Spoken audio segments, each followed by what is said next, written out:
So I really like playing Carthage in Civilization 7. I really, really like it. I love having a single city-state with far-flung outposts, connecting trade routes and getting in a bunch of resources and a bunch of production and a bunch of food and putting all your eggs into one basket, growing a mega city and having all these other towns and these outposts kind of feeding into that.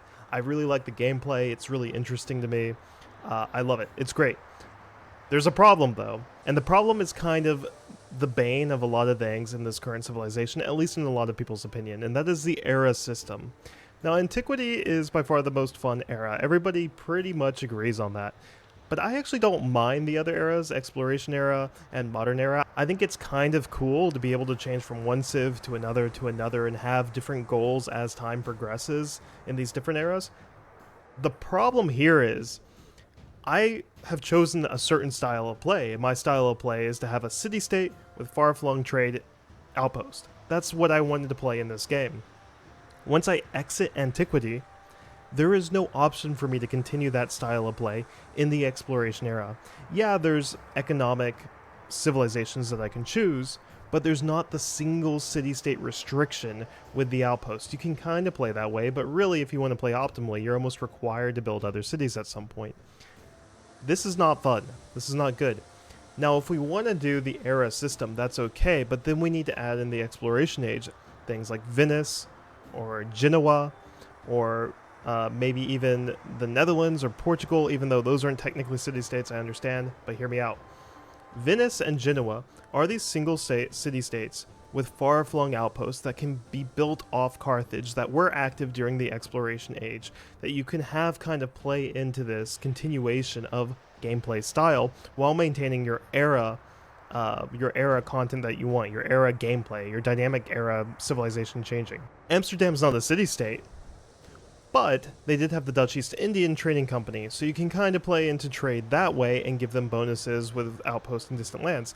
Portugal, you can restrict to a single city per continent, or do something like that and have unique gameplay there, where they can only build one big city per continent, and that could be like a cool, and they get bonuses for it. That can be a cool way to do it. But the idea essentially is there's nowhere for me to go with Carthage if I want to continue this style of gameplay, and I think that is bad.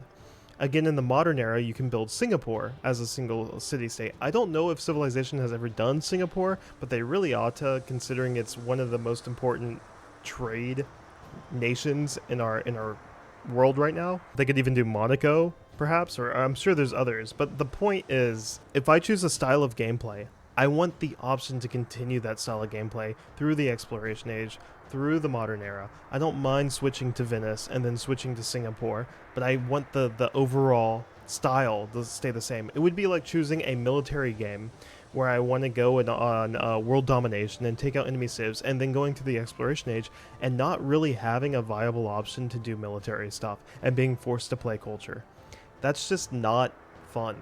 And so if we're going to do the era system, we have to maintain the same style of gameplay through multiple civs. And so I think releasing Carthage, even though Carthage for me is probably the most fun civ in Civ 7 right now, just because I like its style. If we're going to release a civ like Carthage with this kind of unique gameplay, then we need to continue that into the other eras.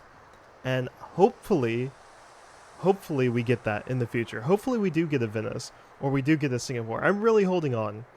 I like Civilization overall. I really, really enjoy the game. I don't regret buying it early, even though I'm kind of a beta tester, I'll admit it. But I don't mind. I've spent more on a dinner that lasted 2 hours, so I've gotten plenty more entertainment out of this. I just hope with future DLC or future updates or something that we continue on this gameplay. I hope we don't get like a Mongolia, for example, and have unique nomadic civilization stuff that you can play with, and then that just dies. That just dies later on in the game, and there's nowhere to go with that, and you just are forced to play a regular Civ game after that. I feel like that's not fun. We'll see where it goes, and hopefully they make these changes. If you like this video, please like and subscribe. I'm planning to do more on YouTube and more in general, more in life. But yeah, love you anyways, bye.